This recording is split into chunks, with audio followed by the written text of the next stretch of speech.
Buenas tardes para todos y para todas la gente que se conecta a este canal donde estamos teniendo conversaciones muy interesantes sobre lo que está pasando en el país.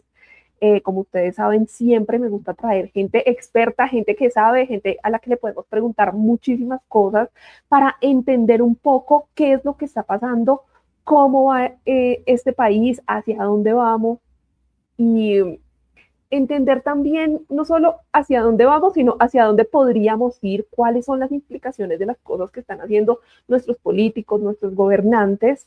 Y para eso hoy traigo un invitado muy, muy especial. Él es predicante, es doctor en Ciencias Económicas de la Universidad Nacional de Colombia, editor y coautor de 12 libros sobre acción política, Violenta y Acción Colectiva, con la editorial de la Universidad del Rosario. Actualmente es profesor titular de la ESAP en el campo de la economía pública. ¿Cómo estás, Freddy? Me encanta tenerte por acá. Muy bien, Yayis. Gracias por la invitación. Bueno, quiero que veamos un momento una declaración que pasó ayer. Es muy, muy cortica, pero tiene que ver mucho, mucho con esta conversación que vamos a tener hoy. Eh, Conclusión. Si estas condiciones de legalidad no se cumplen, como líder de la oposición y candidato que obtuvo más de 12.700.000 votos en la elección del pasado 21 de junio, no me prestaré para esta violación de nuestra soberanía y emprenderé el camino de la desobediencia civil pacífica, que implica no reconocer la autoridad de alguien que no responde a la defensa de la soberanía nacional. Horas y 29 minutos, pero eso para él era poco. Uy, se me fue. Bueno, estamos viendo esta declaración que es muy importante en estos momentos porque estamos viviendo una especie de convulsión política.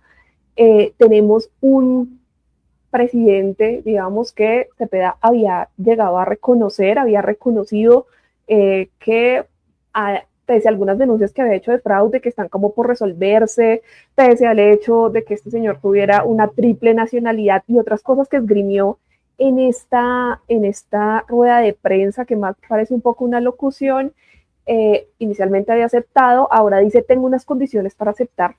Esas condiciones, para contarle a la gente un poco, tienen que ver mucho con que no se extradite a Gustavo Petro, con que cese la persecución a las personas que sean opositores, y mencionó el caso de Beto Coral. Tiene que ver también con algo muy interesante que mencionó, y es que Abelardo de la Espriella aclare o no si él es funcionario, si tiene algún tipo de trato, de alianza con organizaciones como la DEA, por ejemplo, y que renuncie a su nacionalidad norteamericana, porque el candidato Iván Cepeda, y ahora jefe de la oposición, está diciendo que esto puede traer como una especie de conflicto de interés, y pone estas condiciones, y si no, le dice a la gente, si no, yo y los 12 millones que votaron por mí nos vamos a declarar en desobediencia civil pacífica. Nosotros somos un país profundamente violento, Freddy, y es preocupante cómo se toman muy rápido las narrativas, ¿no? Como cualquier cosa que dice mi adversario a veces me sirve para que ya no sea mi adversario político, sino sea una especie de enemigo al que yo puedo eliminar, ¿no? Algo sospechoso, algo extraño, un monstruo, no sé, como ya ha pasado como en otros momentos de la historia, cuando se ha intentado exterminar al otro, inclusive como ha pasado con la izquierda en Colombia, por ejemplo, con la Unión Patriótica, con esa animadversión que se tiene hacia la izquierda, y por eso he estado tratando como de despejar mucho esas narrativas, y por eso estás también tú aquí, porque queremos que un experto nos cuente qué es lo que está pasando inicialmente, qué cosa es una resistencia civil o una desobediencia civil pacífica. Perfecto. Un contexto importante tiene que ver con el concepto de democracia. Y creo que Karl Popper en La Sociedad Abierta y sus enemigos lo tenía muy claro. El día más importante de la democracia no es tanto el día de las elecciones, sino el día de la rendición de cuentas. El significado de la democracia es justamente que los ciudadanos ejerzan un control ciudadano social sobre los gobernantes para exigirles cuentas, rendición de cuentas, e incluso para derrocarlos por vías no violentas si son corruptos o faltos de idoneidad. La intervención de Cepeda se inscribe en ese ámbito de la democracia y plantea la posibilidad de una desobediencia civil, no como un hecho per se, sino dependiendo de que no se cumplan algunas condiciones que pide. Eh, Conceptualmente hay que hacer una diferenciación entre una acción revolucionaria, una objeción de conciencia y una resistencia civil. Yo aquí tengo un par de los libros de cuando yo trabajé en la Universidad del Rosario. Este es el primero de la colección Acción Política No Violenta, una opción para Colombia. Y hay otro que se llama Umbrales de Reconciliación. Sugiero esto para que los lectores lo busquen. Curiosamente, estos libros se produjeron cuando Restrepo Abondano, el actual vicepresidente, era respectivamente vicerrector y rector de la Universidad del Rosario. Eh, la acción revolucionaria es un cuestionamiento total al orden, es cambiarlo de tajo completamente. La desobediencia civil es un acto más conservadorista porque no cuestiona todo el sistema, sino que pone en cuestión algunos decretos, algunas leyes o algunas imperfecciones jurídicas o políticas, y propone una resistencia ciudadana no violenta, de la cual pues sería interesante hablar posteriormente. La objeción de conciencia es más un acto que viene de la moralidad o de la ética de cualquier individuo que se revela, por ejemplo, contra la prestación del servicio militar. Es un objetor de conciencia, o se revela porque no quiere participar en una investigación que sea nociva para la naturaleza o para la vida. Ok. En este caso, Iván Cepeda está invitando a que si no se cumplen esas condiciones de este candidato, se desconozca o 12 millones de personas lo desconozcan como presidente y entren en esa desobediencia civil y en ese proceso de resistencia, pero pacífico.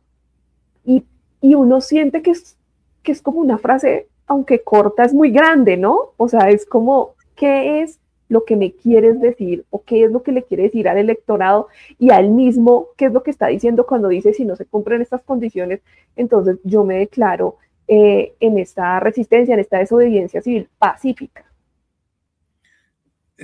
Bueno, ahí tendría Cepeda y toda pues el liderazgo de la oposición que eh, dar unas pautas concretas, porque hasta ahora han manifestado qué piden, qué exigen, pero no han expresado eh, con más detalle cómo sería ese ¿Cuáles proceso son las de, acciones políticas de eso, no? exacto, cuáles son las acciones políticas. Pero sobre esto pues hay una particularidad, y es que la acción política no violenta no es una acción pasiva, no es un canto a la bandera, no es una cursilidad que se queda en una actitud meramente simbólica, sino que se va por las vías de hecho y pretende tener un impacto, generar algún desorden para que sea escuchada. Hay por lo menos un centenar de métodos de acción política no violenta sistematizados por un profesor estadounidense que falleció hace ya más de 2 décadas, Gene Sharp, quien lideraba una ONG que se llama Albert Einstein Institution. Y pues estos métodos van desde las protestas, las marchas, pero también tienen que ver con acciones donde unas personas se niegan a cumplir una orden, o sea, tiene que ver con huelgas, con operaciones tortuga, tiene que ver eh, con sentadas, con manifestaciones que pasen más allá de una marcha y obstruyan el funcionamiento de una rama específica del poder público o del sector privado. Tiene que ver con no comprar determinados productos que sean nocivos o con no pagar determinados impuestos. De hecho, Henry David Thoreau, en su gran libro eh, El deber de la desobediencia civil, da un ejemplo de vida que fue cuando él no pagó impuestos en el momento en que Estados Unidos se disponía a robarle a México la mitad de su territorio. Fue uno de los pocos ciudadanos dignos de Norteamérica que se rehusó a participar en una guerra imperialista y expansionista.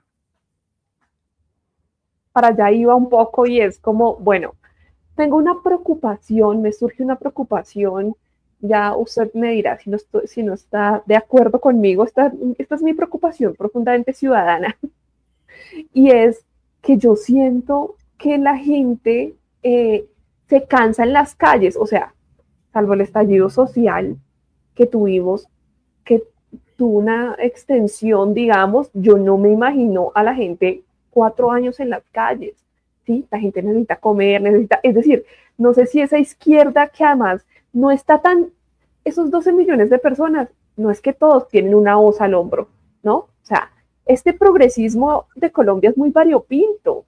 Hay gente que de pronto no tiene una militancia, sino que tiene como unas causas en común con el progresismo y al momento de hablarles de esa resistencia y de pensar que esa resistencia sería como en protestas, en las calles, seguramente puede agotarse rápidamente ese movimiento y también puede asustar, tenemos este movimiento progresista que le faltaron menos de un punto para tener un empate, es decir, una diferencia muy chiquita, pero que también significa que no logró conquistar como ese electorado que era indeciso o ese electorado de centro, y seguramente ese electorado de centro podría pensar muchas cosas que lo alejen si ve, digamos, 4 años en las calles a la gente. ¿Cuáles han sido de todas estas manifestaciones que nos acabas de mencionar, las que tú dices han sido exitosas o ejemplos de este tipo de resistencias en el mundo que han sido exitosas? ¿Nos puedes contar algunos?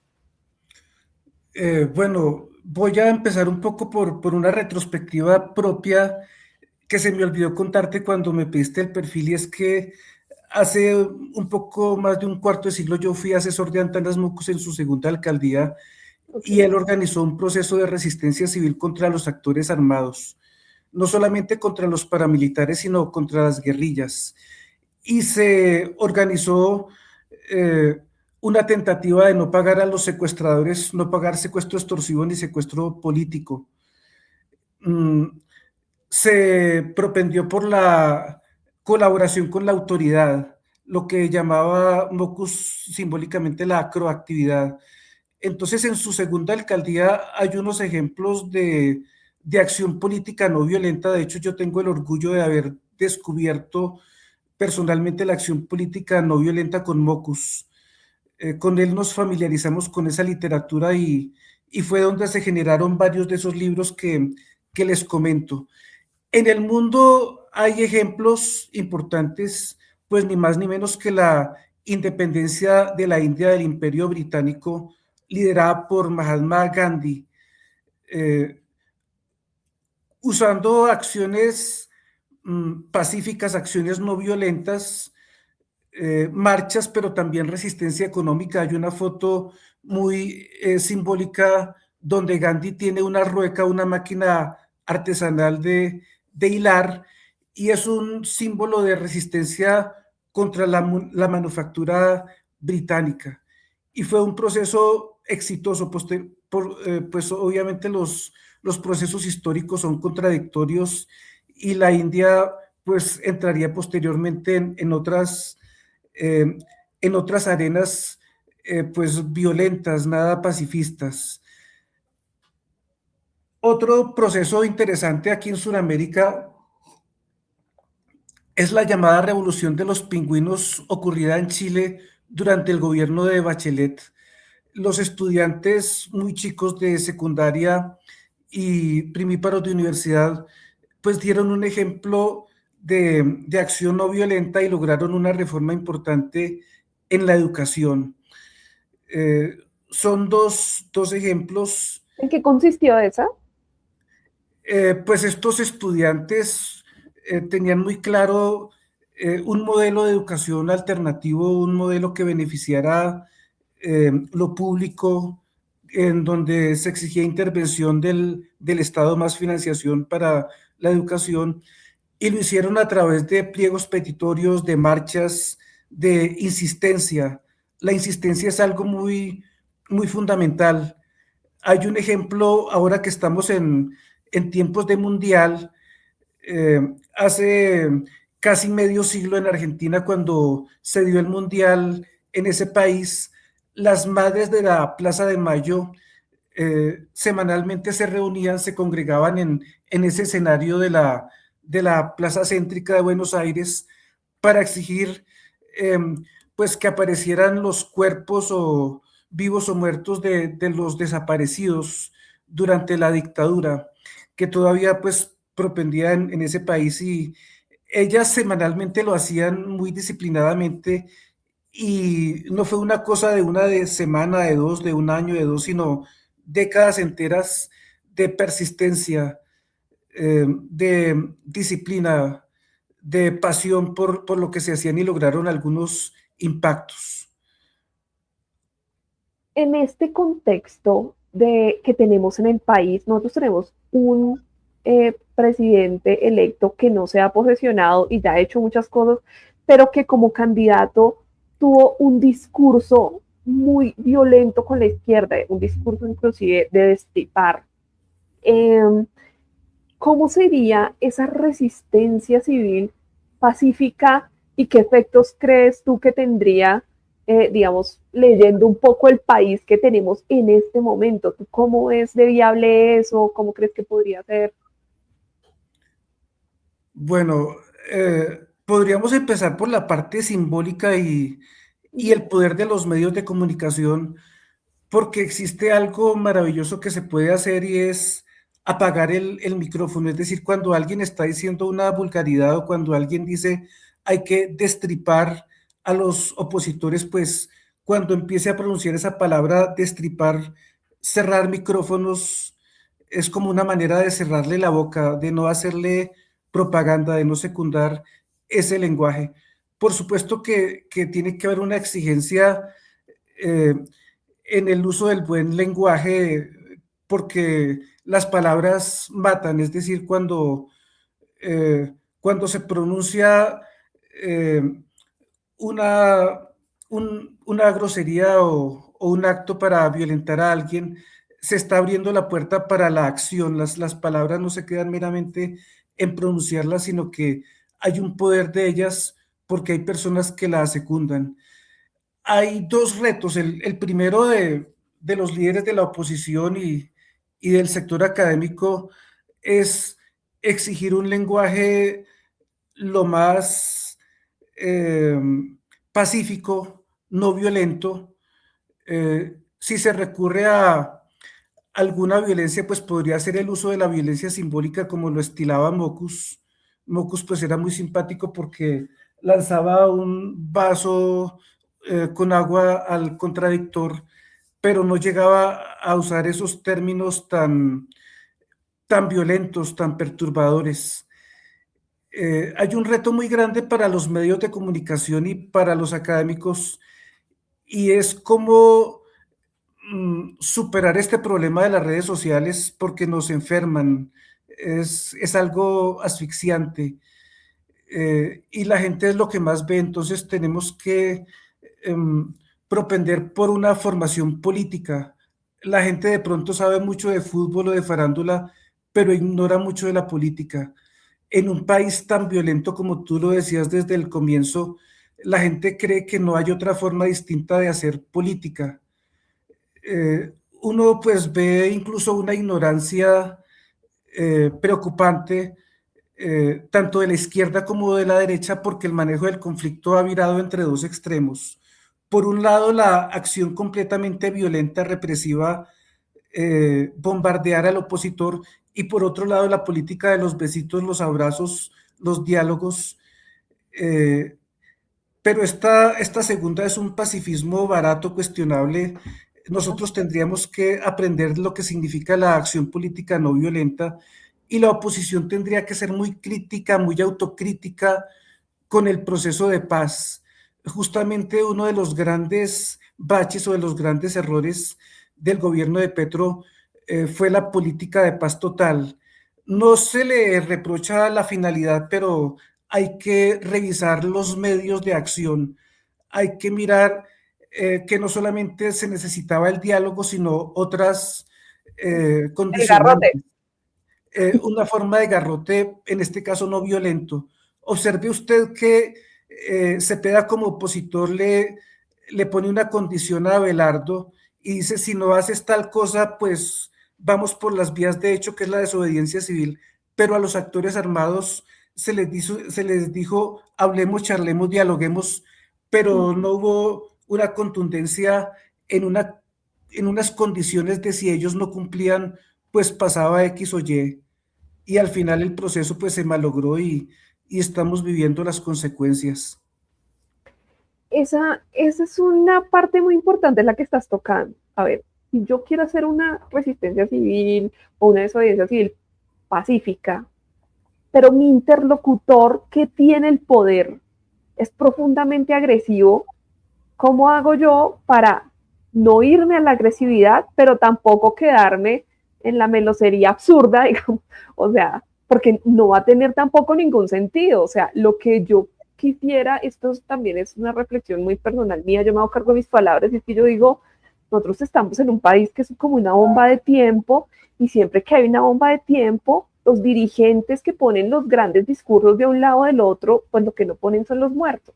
Entonces, siempre vemos los jóvenes más pobres de nuestro país que se quedan sin un ojo, los jóvenes más pobres de nuestro país que ya no están, los perdimos, ¿sí? Cada muerto que hay en Colombia y cada que se agudiza esa violencia política, nos estamos perdiendo la primavera de nuestro país, nos estamos perdiendo qué sería ese joven que quedó víctima de la violencia de Estado, qué será qué serían de esos sueños, qué sería si hubiera estudiado, qué sería que nos estamos perdiendo. Entonces, como que siento que la cancha no está muy equiparada porque no hay unas acciones políticas claras, pero además el que tiene el poder es profundamente violento y sus seguidores son todavía más violentos. O sea, si este dice un discurso, ya hemos tenido casos en el país donde discutiendo, hace poquito un activista en Pasto, pues fue golpeada brutalmente por personas de ultraderecha, ¿no? Que se declararon frente a ella como de ultraderecha y la golpearon brutalmente, pues en medio de un debate en el que no llegaron a tener un acuerdo. Entonces, ella está haciendo una resistencia desde las ideas, pero entonces hay 5 que le pegaron, le dañaron la cara, es pues una cosa súper violenta. Entonces, como que uno queda como, bueno, ¿y entonces en qué se traduce esa resistencia para que tenga éxito? Claro, pues te voy a poner dos ejemplos.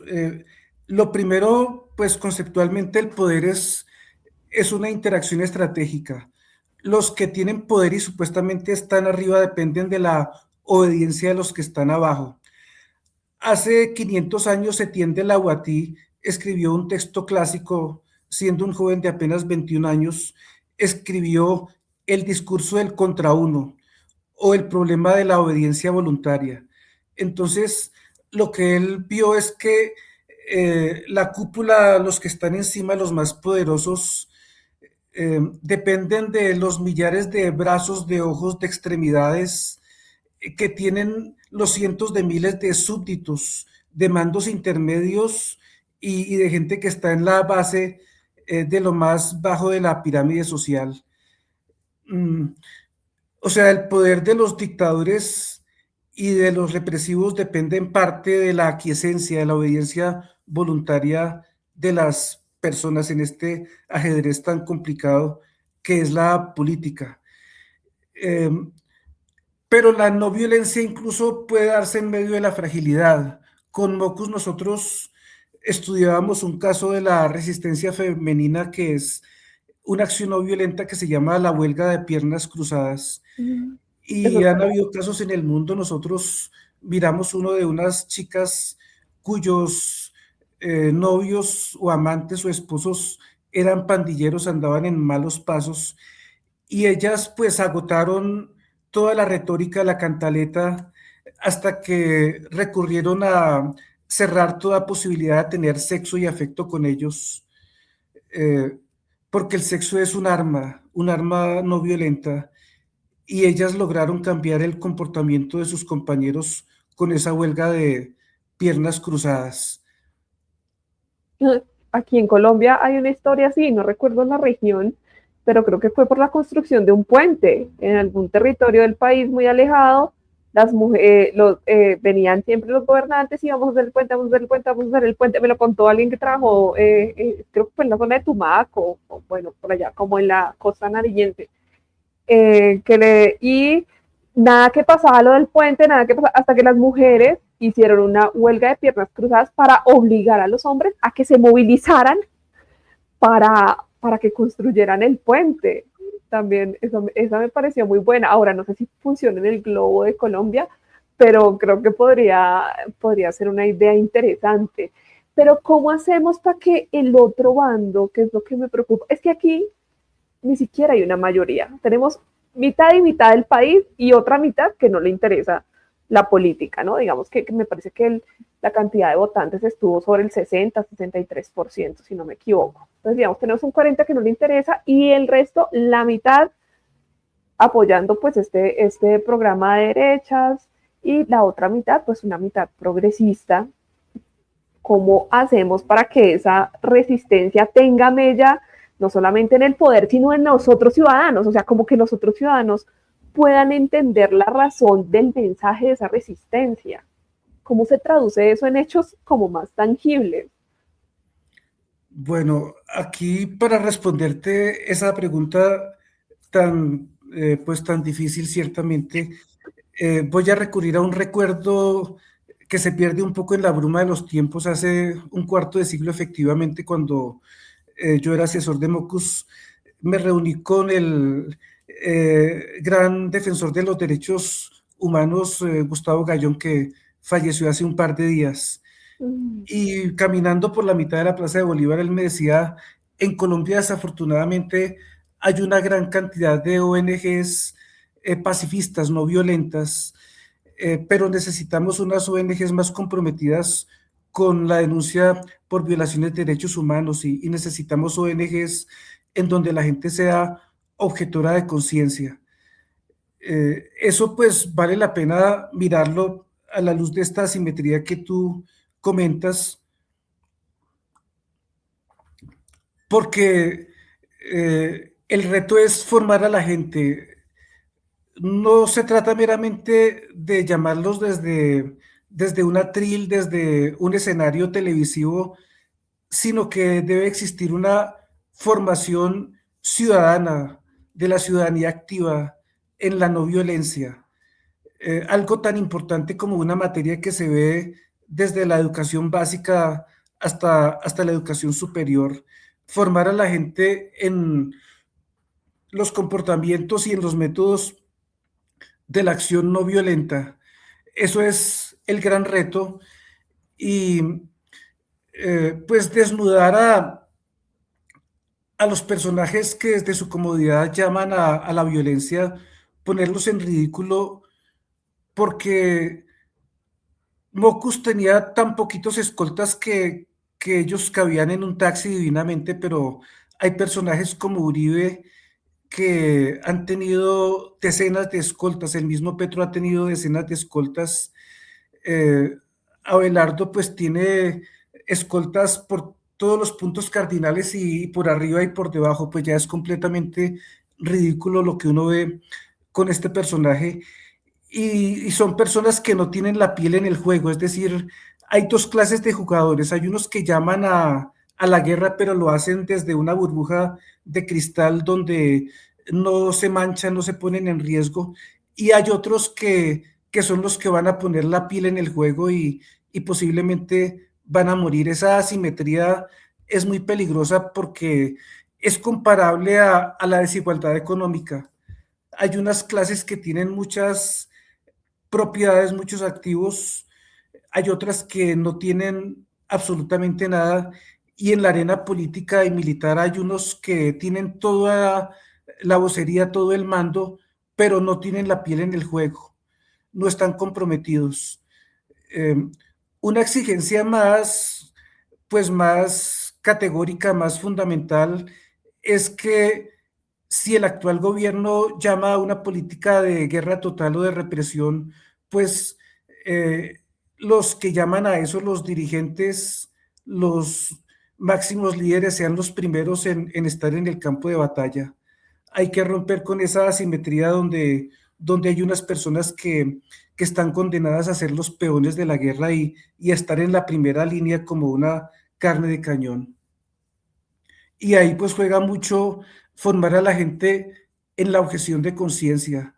Todos los jóvenes que están a punto de prestar el servicio militar, pues es un buen momento porque ellos necesitan unas luces, unas eh, formaciones para cuestionar si van a la guerra eh, todas las guerras son absurdas, injustas y no vale la pena perder la vida por una causa tan cuestionable que ha fallado tanto. O sea, en Colombia no solamente han fallado los procesos de paz que han estado supeditados al mero diálogo, sino que también ha fallado la acción armada, la acción violenta.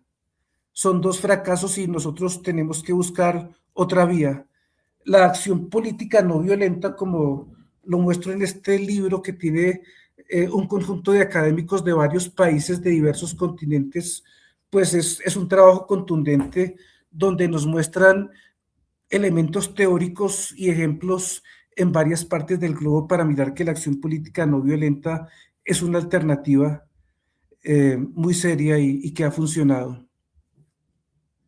Me emociona que digas que ha funcionado, porque en este país se siente como un poquito descorazonador todo.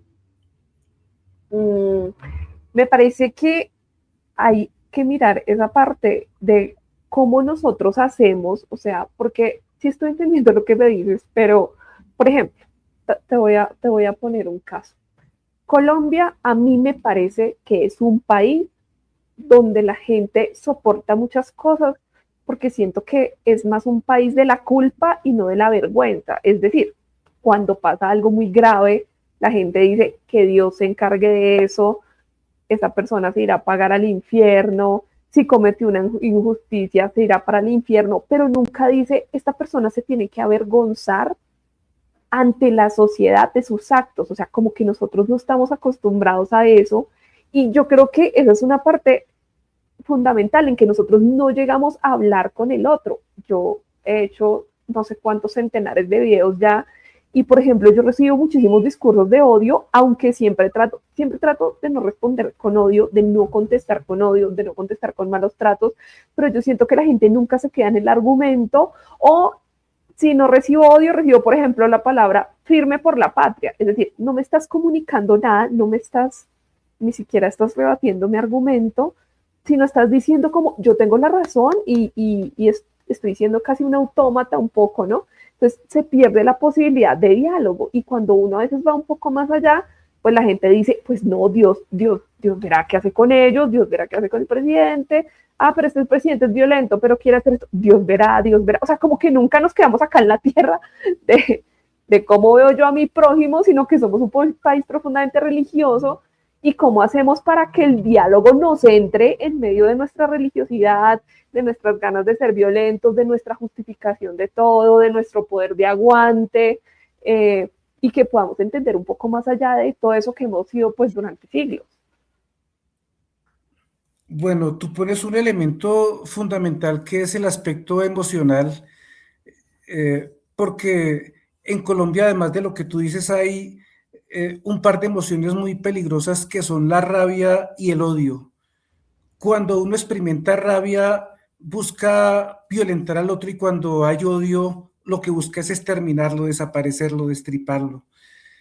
En la historia de muchos líderes hay episodios de un familiar que ha muerto, que ha sido asesinado, un hermano o un desaparecido o un secuestrado. Y eso pues genera rabia, también miedo, pero también genera odio. Y eso también tiene que ver con la manera como nosotros hemos transitado por una sociedad que se ha acostumbrado mucho a la violencia. Las emociones, pues, son algo que tiene mucho que ver con lo visceral, en el sentido que no las podemos controlar, no las podemos manejar, pero sí podríamos tener alguna formación emocional. Una gran investigadora, Marta Nussbaum, que habla del amor y de las emociones políticas, pues ella recoge trabajos de legendarios economistas. Justamente el padre de la economía moderna, Adam Smith, escribió la teoría de los sentimientos morales y muestra que la matriz o la madre de todas las emociones es la empatía o la simpatía.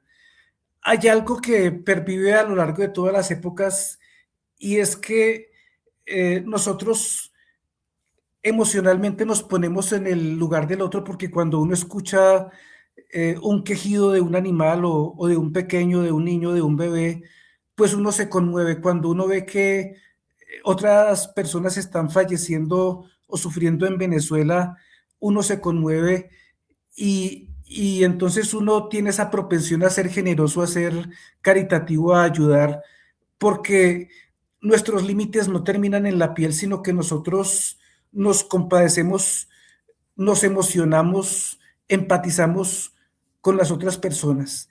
El tema de la venganza, efectivamente tienes mucha razón, porque hay algo también donde juega mucho la escuela, la academia, los medios de comunicación, porque hay que formar a la gente en la vergüenza. Tenemos un país de sinvergüenzas, o sea, de gente que no se inmuta, que no se impacta, ni siquiera se pone colorada cuando ha cometido un acto ilícito. Entonces es como tratar de despertar la vergüenza. Uno de mis profesores en Columbia University en Nueva York, John Elster, pues daba algunos ejemplos de gente de Noruega que al haber cometido pues un delito grave, por ejemplo, tráfico de pornografía infantil, y eran pillados, entonces terminaban suicidándose. Era tal la vergüenza que querían literalmente que la tierra los tragara. También supe de un caso de un guerrillero centroamericano que se portó muy mal, hizo atrocidades y fue convocado por Fidel Castro, y Fidel Castro tenía una autoridad tan contundente que le dio un regaño, una cantaleta, pero de esas tan impactantes, que el tipo salió del despacho de Castro, de Fidel Castro, y se fue al baño y se quitó la vida. Eso es sentir vergüenza. ¿Cómo hacer para que la gente se sonroje, para que la gente se impacte por lo que ha hecho, para que sea responsable de sus actos? Ahí juega mucho la formación emocional, porque la política y la vida no son un cálculo matemático, no somos seres completamente racionales y calculadores que actúan en frío, sino que nosotros actuamos en caliente. Nosotros tenemos un componente emocional muy grande y tenemos que trabajar en eso. En Colombia, pues por supuesto que es imperativo, es importante trabajar en ese campo. Digamos que usted fuera hoy el asesor de Iván Cepeda, como lo fue de Mocos. ¿Qué acciones? Y bueno, Abelardo no acepta, que yo es lo que pienso que va a pasar. O sea, yo en mi lectura, yo lo que siento es que Abelardo va a ignorar esas peticiones mientras amplía una narrativa de que este gobierno fue profundamente corrupto, de que dejó muy mal parado al país. ¿Para qué? Para que sus electores digan cómo debemos ignorar a la izquierda. ignorarlos o seguir con nuestro programa a sangre o a fuego, o sea, o al poder de la palabra o al poder de la sangre. Es mi lectura. Me puedo estar equivocando, espero que sí. Pero digamos que Abelardo acepta y dice, yo no, o más bien como que responde a este diálogo que le está proponiendo Cepeda y dice, no voy a aceptar a nada, me voy, soy presidente. ¿Qué acciones políticas le diría usted a Cepeda? Estas pueden ser en el país que estamos hoy, o sea, en este país que estamos hoy, donde seguramente hacer pedagogía y todo nos va a tomar estos 4 años, pero digamos, para empezar ya, ¿qué acciones podrían ser eficaces en medio de esa resistencia pacífica? Bueno, lo primero que yo le sugeriría a Cepeda es una actuación como la que tuvo posterior a la primera vuelta, porque en la primera parte fue una campaña muy silenciosa, muy tímida, quizás muy miedosa, que no se atrevía a discutir. En la segunda ya hubo pues una posición distinta, más a la ofensiva, como en el fútbol, y hubo un ejemplo impactante de muchos jóvenes, de muchos intelectuales que a través de videos cortos utilizaron un lenguaje muy pedagógico, muy sencillo, muy ameno, y yo creo que el cambio importante, la votación tuvo que ver con, pues con ese tipo de acciones formativas. Lo primero sería formar, consolidar la formación de la ciudadanía, eh, porque la oposición no puede funcionar meramente con llamados, sino que es algo que requiere mucho trabajo desde las bases, un trabajo muy paciente, muy sistemático. Yo que estudié el proceso de formación de las comunidades de paz, cuando estuve, por ejemplo, en Santander o en el Cauca, pues descubrí que esos procesos no habían surgido espontáneamente, sino que habían resultado de por lo menos 2 décadas de trabajo paciente de educadores, de líderes, de formadores, para que la gente tuviera un liderazgo y una formación y una cultura política y posteriormente fuera la acción. O sea, las cosas no son automáticas. Uh-huh. Lo segundo es que habría que pensar específicamente en qué podría ser el conjunto de congresistas del pacto histórico y de sus fuerzas aliadas, que son muy cuantiosos, podrían representar una mayoría, toda esa bancada de oposición en el Congreso.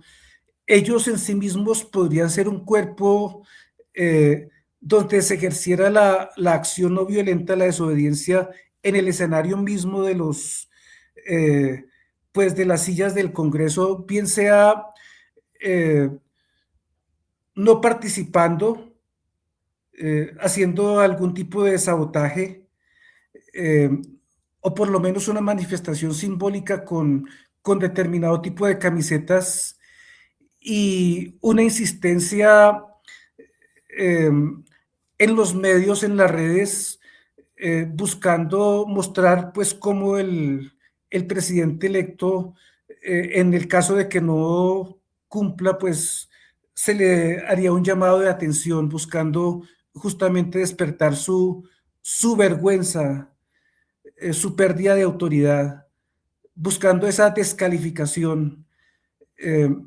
porque justamente no se trata de hacer un llamado, sino de buscar con qué herramientas o con qué mecanismos o con qué métodos de la acción política no violenta se genera un impacto, porque de lo contrario, pues quedaría en letra muerta. Efectivamente, el país está cansado de manifestaciones y la gente sale mucho a marchar y como tú lo decías, es impensable un país que dure 4 años en estallido social.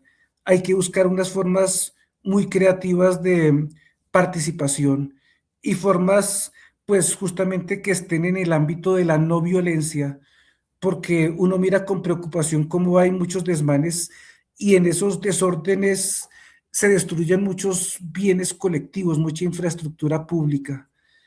O sea, es algo muy torpe, algo que es inaceptable, que no podemos tolerar más, que debemos aprender y ser creativos. ¿Tú crees que eso puede resultar contrario y puede resultar cansando al otro porcentaje de la ciudadanía? O sea, como digamos, si hay protestas recurrentemente. Exacto, por eso tocaría buscar recursos artísticos, no llenar una calle, sino de pronto tomarse un espacio público y exhibir una pancarta, un mural o, o un acto de teatro muy contundente, algo que seduzca a la gente, algo que sea llamativo, que no solamente muestre un problema, sino que sirva para formar a la ciudadanía, a la opinión. Te hago una pregunta. Esto se me ocurre, por ejemplo, un modelo de resistencia o desobediencia civil pacífica no puede ser, eh, por ejemplo, económico, o sea, no puede tener más medias si es económico, es decir, que la mitad de esos votantes deje de consumir de empresas puntuales o que, por ejemplo, consuman solo economía popular y entonces se hagan unas redes de economía popular y como que de alguna manera sean como frenados de cosas, no sé, que compren bicicletas, que no consuman transporte, no sé, cosas de ese tipo no podrían tener un poco más de medias, así digamos, se trata de impactar un poco más la economía neoliberal como está concebida. ¿Eso sería posible o sería muy difícil? Sí, es un buen ejemplo porque ahí podría uno, imaginen ustedes un envase de Coca-Cola o una botella con agua, pues esta agua es del grifo, pero el agua embotellada pues es todo un negocio, entonces el solo hecho de hacer un llamado y una organización de las personas para que no tomen Coca-Cola o para que dejen de beber bebidas importadas de Estados Unidos, eso sería contundente. Eso sí generaría un impacto en la economía, porque es un producto concreto que tiene mucho que ver con Estados Unidos. El tema de la ropa.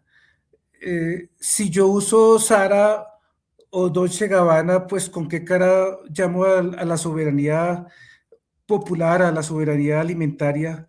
Yo tengo que empezar usando algo típico. O sea, por ejemplo, esta gorra es del sur de Colombia, de Sandoná, de donde era un, justamente un maestro de escuela que terminó haciendo una acción política no violenta interesante, haciendo un llamado para rescatar a su hijo que había sido secuestrado por las FARC. Entonces, ¿Es caminante? el O caminante ese que falleció hace poquitos meses, wow, no sabía que había fallecido. sí, Uy, ese es un gran ejemplo. exacto, porque se vino desde ese lejano sur de Colombia que parece otro país y llegó hasta el núcleo, hasta el centro, hasta el epicentro del poder en la Plaza de Bolívar, en un tiempo donde había mucho miedo y fue tan improvisada su acción que esa cadena con la que él andaba la compró al fiado en una ferretería, era un collar de perro y él lo usó como un símbolo de las cadenas del secuestro. Eh, Ese personaje que yo también conocí en esa época siendo profesor de la Universidad del Rosario, unos ¿Recuerda el estudiantes, nombre de él, por favor? ¿Se me no me escapa? acuerdo, trato Dios. de recordarlo también. Bueno, no, venme contando mientras que ya lo voy buscando. Otra acción, pues justamente relacionada con la ecología, son los alimentos 0 kilómetros.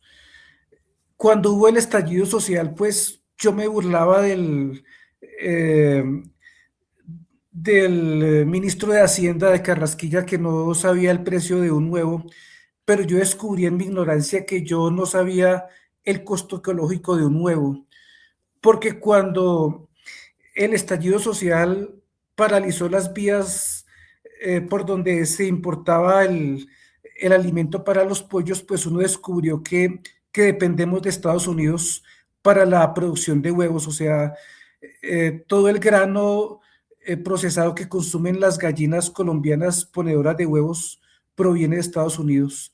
Entonces, ¿por qué no propender por una organización campesina que se encargue de toda la cadena productiva, por ejemplo, de los huevos, de la papa, eh, y que propenda por una producción de alimentos 0 kilómetros, es decir, fomentando mucho los mercados de cercanías, porque el mundo globalizado tiene una huella ecológica muy grande. Es decir, si yo consumo Coca-Cola, no solamente es el tema del azúcar y de otros aditivos y colorantes, sino la distancia que recorre ese artículo. Si yo consumo ropa importada de marca, pues estoy contribuyendo al calentamiento global porque las grandes distancias implican más emisiones de dióxido de carbono. Entonces, efectivamente, es mucho lo que se puede hacer en el ámbito de la economía. Se llama Gustavo Moncayo, el profesor Moncayo, Eso, la muchas persona gracias, que estábamos hablando, que Moncayo. hizo.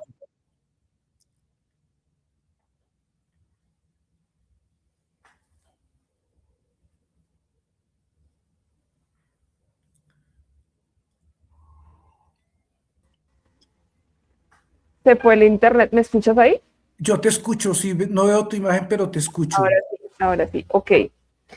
Eh, quiero que cerremos este fragmento con que le digas a la gente o sea, como muy en corto, entonces, ¿qué es esa resistencia? Y si sería posible o no en Colombia y si lograríamos algo con ella. Como que a la gente se le quede, bueno, esto que me dijo Iván Cepeda es esto y esto. Bueno, pues yo invito a todas las personas a que tengan en cuenta uno de los grandes aciertos de la Constitución del 91 y es entender la paz como un deber y como un derecho. Y para materializar la paz, pues necesitamos democracia. La democracia, una mitad de la democracia es el día de las votaciones, pero la otra mitad más importante es que los ciudadanos debemos exigir rendición de cuentas, transparencia de los gobernantes. El tema de las exigencias a los gobiernos no solamente tiene que venir de los líderes de oposición, sino de cualquier ciudadano, porque lo público es de todos nosotros, es parte de lo nuestro y tenemos que velar por el Estado, por los bienes como el agua, el aire respirable, toda la belleza de Colombia, todo eso está en nuestras manos. Si el país se va al deslizadero de más fracking o de más megaminería o de más guerra, pues va a estar en parte de nuestra responsabilidad porque nosotros como ciudadanos tenemos un rol muy importante. Nosotros también tenemos un poder que es el poder de la acción política no violenta con recursos como institucionalizados la acción de tutela, pero otros por las vías de hecho, como la objeción de conciencia y la desobediencia civil, que por lo demás están contemplados en la Constitución. Son unos actos muy controvertidos, pero son los más dignos de una ciudadanía que quiere un mejor mañana para las futuras generaciones. Yo sé que te he quitado muchísimo más tiempo del que te dije, pero quiero que nos tomemos unos minutos para hablar de un poco lo que está pasando en términos económicos con Abelardo de la Espriella, ya que tú pues eres un doctor en economía. Quería preguntarte porque este señor ha hecho un anuncio de que en BID ha dado 60 millones de dólares para el empalme, que yo como ciudadana puedo entender que si un presidente entra a gobernar, pues quiera saber, quiera tener una auditoría exhaustiva para saber, digamos, más allá de este relato del bueno, el mal gobierno de a quién va a suceder, un poco saber cómo están las finanzas, ¿no? O sea, bueno, cuánta plata hay, en qué se está derrochando, en qué se malgastó, en qué se perdió, en qué se puede mejorar. Eso lo puedo entender. Lo que yo no puedo entender es que el BID vaya a donar o vaya a dar 60 millones no reembolsables, millones de dólares para un proceso de empalme. O sea, primero, pues uno entiende que esto no es el BID no es una ONG, no es, digamos, no es como que da caridad, es un banco que da asistencia técnica y que también pues esos giros están supeditados siempre a algo, o sea, algún proyecto, alguna cosa, algún objetivo, sobre todo de la agenda global. Entonces, primero quiero preguntarte cómo se entiende esto y cómo se entiende que Abelardo haya tenido esa conversación con el BID sin ni siquiera ha entrado a posicionarse como presidente. Bueno, ese es un buen punto. Voy a tratar de responderlo lo más a cabalidad que sea posible. En la economía hay una realidad y es que no hay almuerzo gratis. Cualquier cosa tiene un costo, una contraprestación. En el contexto de la banca, como el BID, el Fondo Monetario Internacional o el Banco Internacional de Préstamos, eh, ellos pueden prestar dinero con unas altas tasas de interés, con unas altas comisiones, que es lo que nos tiene en este momento devorados por la deuda soberana. Eh, y ellos, además del pago de la deuda, exigen algo más importante, que es la sumisión, la aquiescencia en términos de política económica. Eh, con la historia de la deuda externa, de la deuda pública, existe también una historia de sometimiento de cómo los gobiernos deben implementar unas políticas de ajuste, unas políticas de choque, donde prima mucho la privatización, el recorte del Estado, la disminución del gasto público, los sacrificios que se le exigen a la ciudadanía. Entonces, si hay una donación, entre comillas, del BID, pues así el préstamo no sea reembolsable, va a existir un condicionamiento político. Lo segundo muy delicado es que efectivamente Abelardo no es todavía presidente en ejercicio. Ganó, por supuesto, está en el empalme, pero es una decisión muy controvertida y sobre esto pues tendría que haber una habilidad de la oposición porque el líder de la oposición tendría que estar exigiendo desde ya una rendición de cuentas de por qué esos 60.000 millones de dólares, en qué se van a gastar, cómo hacer para que el proceso de empalme sea transparente, eh, porque estamos a puertas de un fenómeno, o ya lo estamos viviendo, un fenómeno que es el fenómeno del Niño, es un fenómeno de calor, de sequedad, de sequía, que va a afectar mucho a esta parte del continente y a Colombia, y no podemos darnos el lujo de despilfarrar. Entonces, el líder de la oposición tendría que estar exigiendo ya rendición de cuentas sobre ese dinero del empalme, para qué se va a utilizar, eh, qué contrapartidas hay, qué exigencias existen.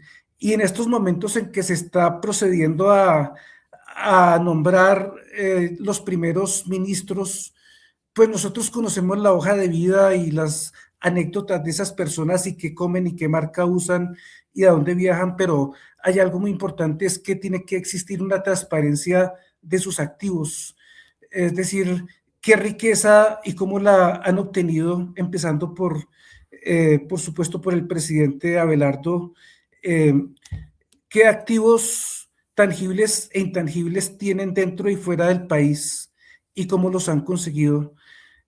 Porque cuando se ocupa un cargo público, pues la persona se vuelve pública, o sea, un hombre público, ya pierde su privacidad porque está representando a un Estado. O sea, la administración pública es la administración de los recursos colectivos.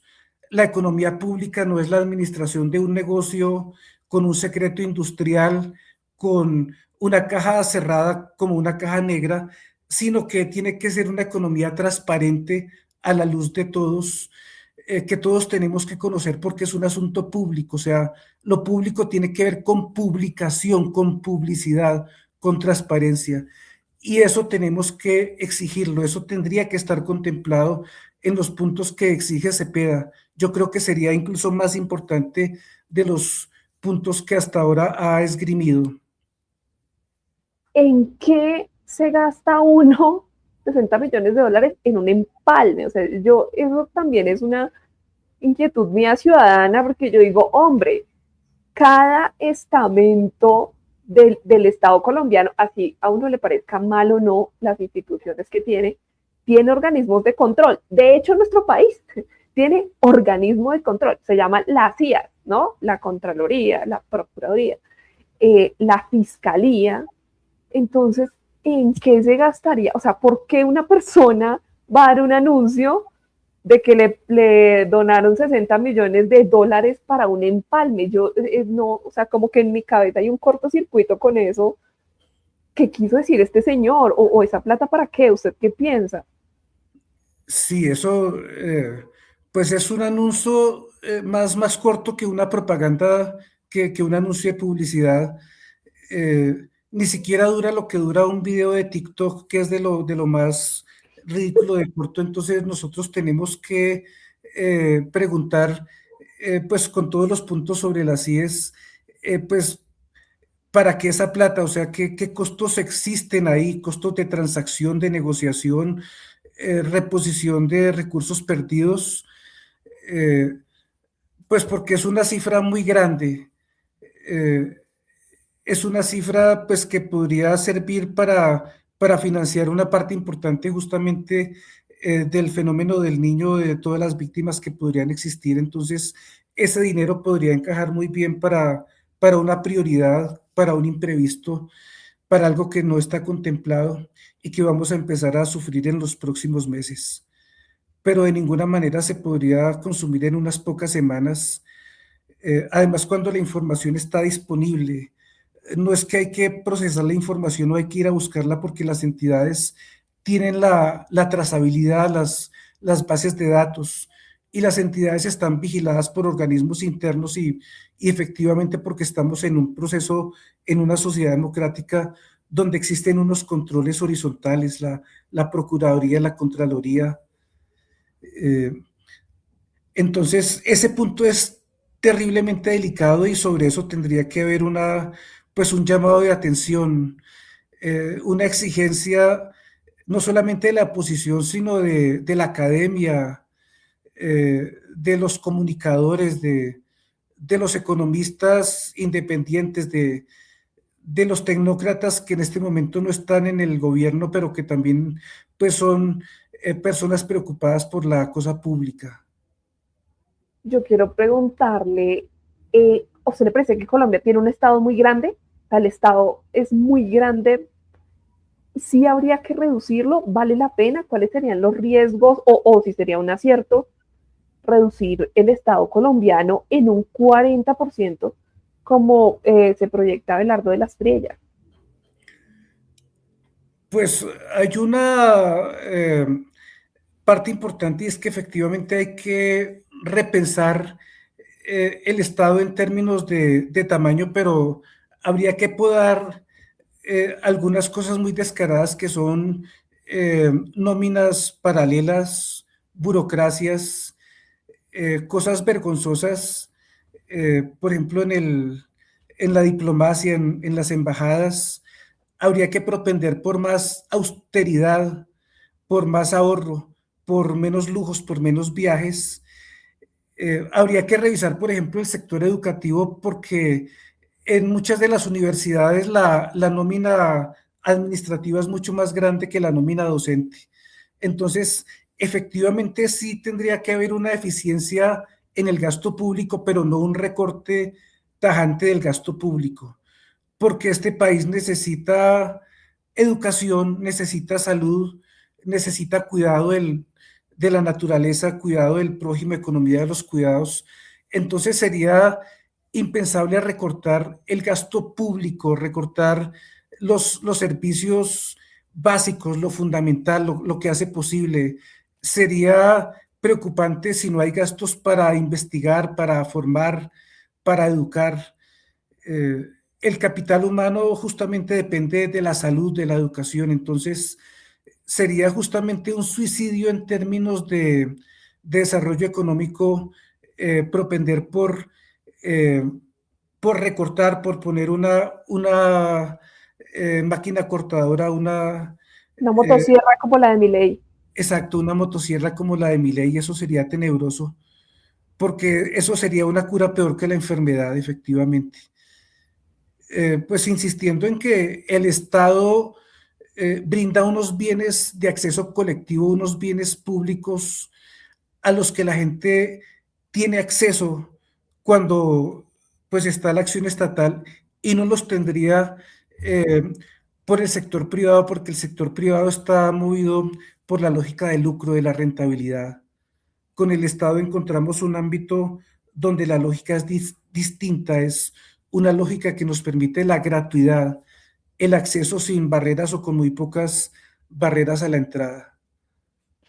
Siempre ha habido una idea por ahí de que, y es una idea que viene instalada casi que desde Trump, ¿no?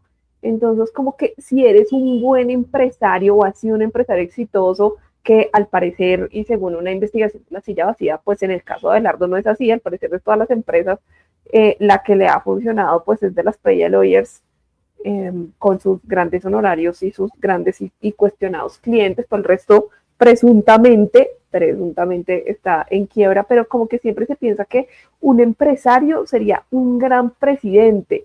Yo quiero preguntarle, ¿el Estado se maneja como una empresa? O sea, como que si es así, si es esa lógica capitalista de si yo soy un buen empresario y si yo, no sé, contrato inteligencia artificial para despedir 50 empleados y si yo, no sé, soy profundamente violento en esta competencia de precios y he sido un magnate de todos los negocios, seré un gran presidente y tratar al país como una empresa privada.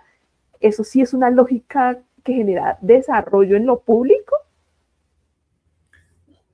Pues efectivamente hay una dicotomía muy grande porque hay un tipo de economía eh, perversa, burda, vulgar, peligrosa, que es la del mundo de los negocios, la economía privada, porque por cada rico que hay cientos de miles de pobres. O sea, los ricos se enriquecen y acumulan en la medida en que generan más pobreza. No es ninguna hazaña, no es ningún milagro, sino que la riqueza se erige sobre la miseria ajena, sobre el empobrecimiento directo o indirecto de gran parte de la ciudadanía. La economía pública, la economía colectiva, pues tiene que ver con algo completamente distinto, porque la lógica no es la del mundo de los negocios, no es el vulgar lucro, no es la ganancia, no es el secreto, sino que la economía pública pues empieza por la transparencia, por la inclusión, eh, en algo muy parecido a lo que se llama la economía política del amor. Pues yo tengo un artículo en Cuadernos de Economía, una revista indexada de la Universidad Nacional, y ese artículo se llama Economía política del amor. Eh, el amor es posible por los regalos, un regalo uno lo hace voluntariamente, o también por los impuestos o la solidaridad. Los derechos humanos son una realidad porque existen deberes. Detrás de cada derecho, pues existe la solidaridad o la tributación, que es lo público.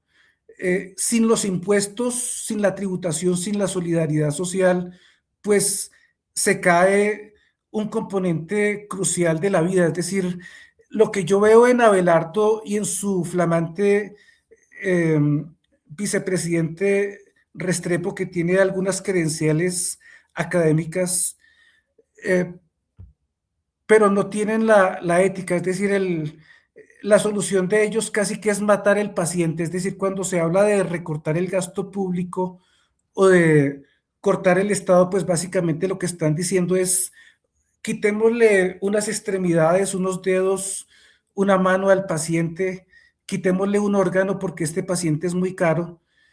Efectivamente, otras formas de hacer política económica han sido el endeudamiento, que es también fue usado por el gobierno de Petro, y pues cuando un país se endeuda, pues delega a creencias para el futuro, arregla la fiesta en el corto plazo, pero genera daños para el futuro.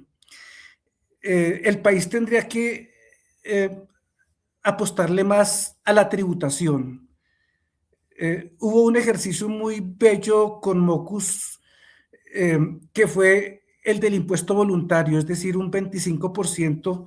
Los impuestos, como tú sabes, pues son obligatorios, son obligaciones, eh, pero hay un logro de Mocus y es que él consiguió que las personas donaran una parte, un 25% adicional a lo que les cobraban de impuestos, porque ellos veían que las cosas funcionaban.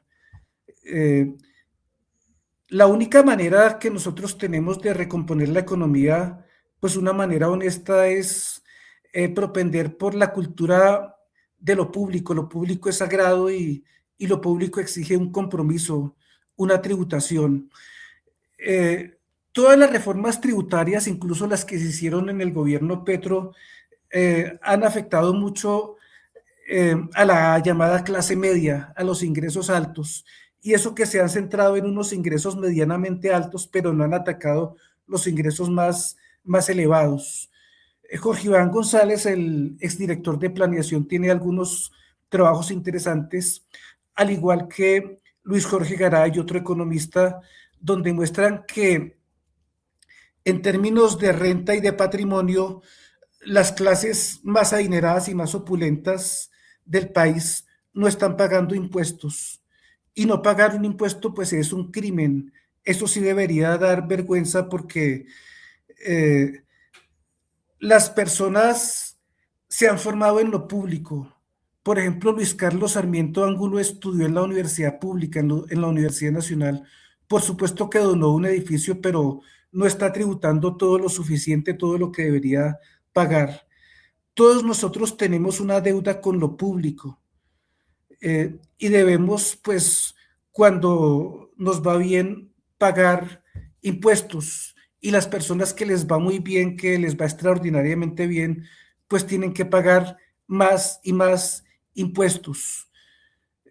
No hay otra manera. Estoy de acuerdo. Yo creo que nadie me perdonaría si no te hago esta pregunta ya para despedirnos, y es, ¿cómo Petro, su profesión, pues era o es economista? De hecho, es un economista compadre, porque es economista de mi universidad, del externado. Petro fue buen o mal presidente en términos económicos, y a tu juicio, ¿cómo queda el país en términos económicos? ¿Cómo lo deja Petro? ¿Cómo lo deja este primer gobierno de izquierda? Bueno, hay unos aciertos importantes, por ejemplo, en la reforma pensional, en el alza del salario mínimo, en las ayudas salariales a los practicantes del SENA, las mejoras salariales a los militares de la base, a los que están en la tropa, a los que ponen la piel en el juego. Unas iniciativas importantes en gratuidad de la educación, en apoyo a las universidades privadas. Una tentativa muy tímida de reforma agraria, por lo demás muy conservadurista, porque esta reforma fue muy convencional dentro de la economía. Simplemente no revierte la asimetría, la desigualdad en el modelo terrateniente, porque lo que hace es comprar tierras a los ricos para darlas a los pobres, no quitarles a los ricos para darles a los pobres, que debería ser algo progresivo en una perspectiva de un Robin Hood, pues de una política tributaria progresiva. En eso, pues, hay varios aciertos de Petro, pero también tuvo sus grandes desaciertos. Hay personajes muy oscuros, en muchas sombras, con mucha corrupción, y fueron intocables. No los destituyó, existieron y todavía están hasta el último minuto del gobierno de Petro. Muchos favores en cargos públicos o en cargos importantes en el exterior, muchos escándalos de corrupción. Eso no se perdona, no se debería perdonar en un gobierno supuestamente progresista. Y el modelo económico de Petro, pues, no es para nada subversivo, es decir, realmente Petro tiene una retórica de izquierda, el corazón está a la izquierda, pero su bolsillo está, digamos, en la centro derecha, porque su política económica no se sale del marco convencional. Es decir, él no provocó un cambio radical en el modelo económico, él siguió pagando disciplinadamente la deuda externa, no propendió por algo tremendamente subversivo como sería el no pago de la deuda o la auditoría de la deuda externa. Eh, Así como se elevó el salario de los trabajadores, pues también se ha incurrido en endeudamiento externo con altas tasas de interés, y eso también pues debería poner las alarmas, porque efectivamente el Banco de la República ha mantenido una política para el alza en las tasas de interés, pero es que el gobierno nacional se ha endeudado en los últimos meses a unas tasas de interés prohibitivamente elevadas. Entonces eso es bastante cuestionable. Entonces, en términos de política económica, de pronto hay un asomo muy tímido de keynesianismo, de welfare state, de estado del bienestar, pero el mundo está en un marco neoliberal, entonces Petro, de una u otra manera, regañadientes, termina cediendo ante esa presión internacional. En la única reforma completamente, entre comillas, exitosa, que fue la reforma tributaria liderada por Ocampo, se logró avanzar en que los ricos pagasen algunos tributos, pero fue un avance apenas milimétrico, muy tímido, no todo lo deseable, pero digamos que por ahí era la vía. Eh, pero se avanzó muy poco, es algo lamentable. Y esta decisión de pagar la deuda que se tenía con el BID, pero adquirir, digamos, deuda con otros deudores o con otros prestamistas, más bien, perdón, ¿eso fue una decisión acertada o no acertada? Pues no acertada porque existen tres maneras de hacer política económica. Hay una que sería como la más decente y es la tributación. La tributación puede ser progresiva como Robin Hood, el de las historias infantiles, o puede ser un Robin Hood invertido como Andrés Felipe Arias, que quita a los pobres para dar a los ricos. La política tributaria puede ser neoliberal cuando se aumentan los impuestos indirectos como el IVA y se propende por una mayor base tributaria. Hay otros recursos cuando se agota lo tributario, que es despilfarrar los recursos del futuro. Entonces es que el país se endeude más y que extraiga más minerales y más energías para pagar esa deuda. El gobierno de Petro pues fue muy tímido con la parte tributaria y terminó endeudándose más y terminó también pues enredado en el extractivismo. O sea, es una realidad que no se puede negar. El gobierno de Abelardo, por lo que se intuye, pues sería, como te decía hace un instante, de matar al paciente, porque sería otra modalidad distinta, no la tributación, no la deuda, sino que es amputar extremidades del paciente o órganos vitales, traducido esto en recortar el Estado, disminuir el gasto público en 40 o 50%, eh, para, por sustracción de materia, entre comillas, dar una solución. Pero sería algo completamente impensable, mediocre, algo completamente suicida en términos de desarrollo, porque es impensable una economía sin Estado o con un Estado muy pequeño. El Estado cumple pues un rol muy importante en las economías contemporáneas, que son, pues las más decentes son economías mixtas, es decir, una mitad sector privado y una mitad sector público. La verdad es una conversación muy impresionante. Te quiero pedir una disculpa porque le quité 60 minutos más de lo que le dije, pero me encantó tenerlo acá. Esta es su casa y bueno, espero que podamos seguir teniendo estas conversaciones. Ya veremos cómo la gente va recibiendo esto. Muchas gracias a la gente que está conectada y un abrazo para todos. Muchas gracias, Yagis, por la invitación y estaré pues disponible. Vale, muchas gracias.